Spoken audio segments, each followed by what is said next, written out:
আজকে তোমাদের সাথে মসুর ডালে একটা দারুণ পকোড়া শেয়ার করবো, পুরো আলাদা। মনে হয় তোমরা কোনোদিনও খাওনি, একদম আলাদা, তোমরা দেখলেই বুঝতে পারবে। তো তাড়াতাড়ি করে চলো শুরু করে দিই। আর এখানে ভেজানো মসুর ডাল 2 ঘন্টা আগে ভিজিয়ে নিয়েছি জলটা ঝরিয়ে পুরোপুরি।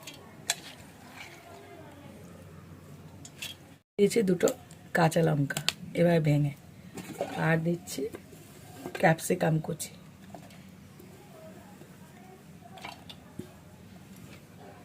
এবার এটাকে ব্লেন্ড করে নেব।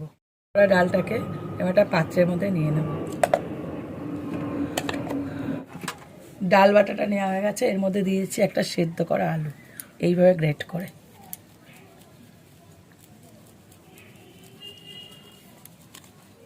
দিয়ে দিচ্ছি কয়েকটা কালো জিরে, চালের গুঁড়ো,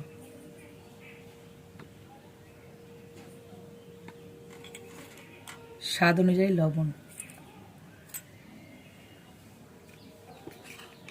হলুদ গুঁড়ো,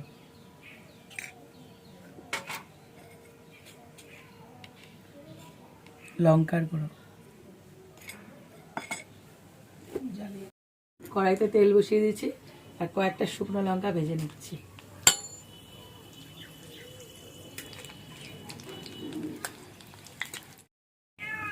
এর মধ্যে ভাজা শুকনো লঙ্কাগুলো দিয়ে দেব।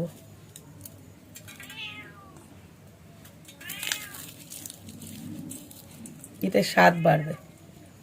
এবার এটাকে মাখবো। ডাল বাটাটা নিয়ে নিয়েছি, আর লম্বা লম্বা এক একটা ক্যাপসিকামকে হাফ করে তার 4খানা ভাগ করে নিয়েছি এরকম সরু সরু। এবার একটা একটা করে এভাবে এটাকে কভার করতে হবে ডাল বাটার মধ্যে। বাহ, হেভি হবে খেতে। দারুণ না? হ্যাঁ, পুরো ইউনিক। বাহ, আমি শিখে নিলাম, করবো তো। হ্যাঁ, এপিট ওপিট দুপিট ভালো করে কভার করে, বেশি মোটা নয়, পাতলা করে করে এইবার এটাকে তেলে দিয়ে দেবো। একটা ক্যাপসিকামের চপের মতো। ওর মধ্যে আলুর পুর থাকে, এটা ডালের পুর। আরো বেশি টেস্টি হবে, দারুণ খেতে হবে।